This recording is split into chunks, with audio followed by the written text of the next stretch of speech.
দেখো, মা আজকে উনানে রান্না করছে অনেকদিন পরে। এখানে আমাদের পুরনো রান্নাঘর। দেখো, তো রান্নাঘরে অনেক জল টল ঢোকে, যার জন্য রান্নাঘরটা একটু ভেজা ভেজা হয়ে গেছে। কারণ এই দিকটা আমাদের উঁচু হয়ে যাওয়ার পর থেকে না, এই জলটা পুরো রান্নাঘরেতে ঢোকে, যার জন্য রান্নাঘরটা একটু ভেজা ভেজা হয়ে গেছে। কিন্তু তাহলেও মা খুব পরিষ্কার করে রান্নাটা করে। তো দেখো, এখানে মাছ ভাজা হচ্ছে। এখানে কি কি রান্না হচ্ছে একটু বলো তো মা।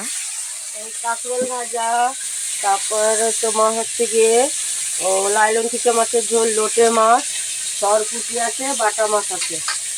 সরপুঁটি, বাটা মাছ, লাইলন টিকা কাঁকরোল ভাজা। আর লোটে মাছ, আর হচ্ছে কাঁকরোল ভাজা। এখানে সব মশলা করে নিয়েছে। আমরা যেকালে কাঁচা লঙ্কার তরকারি খাই, কারণ আমার বেবি হওয়ার পরে আমাকে শুকনো লঙ্কা খাওয়া বারণ আছে, যার জন্য মা কাঁচা লঙ্কার তরকারি রান্না করে। এখানে কাঁচা লঙ্কা বাটা, আদা রসুন বাটা, পেঁয়াজ বাটা। মা আজকে এটা রান্না করবে।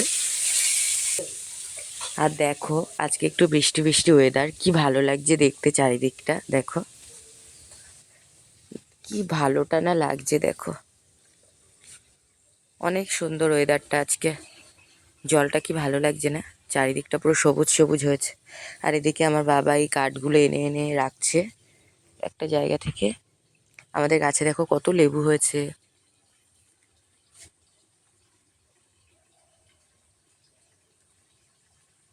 প্রচুর লেবু হয়েছে। এই গাছটা না আমাদের মানে লাগানো হয়নি। কিভাবে হয়েছে, এই গাছটা হচ্ছে আমার বাবার একবার জন্ডিস হয়েছিল, তো তখন প্রচুর লেবু আনা হয়েছিল। তো লেবু খেয়ে এখানে দানা ফেলে দেওয়া হয়েছিল, মানে লেবুর খোসা টোসা দানা সমেত ফেলে দেওয়া হয়েছিল। তো তখন এই গাছটা হয়েছিল। আর এই গাছটা এখন প্রচুর লেবু হয়। লেবুগুলো খুব সুন্দর, খারাপ না, খুবই সুন্দর। লাল লেবুটা ভেতরে পুরো লাল হয়। আর রসটাও বেশ খারাপ না, ভালোই। তো দেখো, এটা আমাদের গ্রাম, আর এটা হচ্ছে আমাদের বাড়ি, মানে আমার বাবার বাড়ি। তো আর এটা হচ্ছে আমাদের কল ঘর। তোমাদের বাড়িটা পুরো দেখিয়ে দিলাম। আর এটা হচ্ছে আমার বরের বাইক।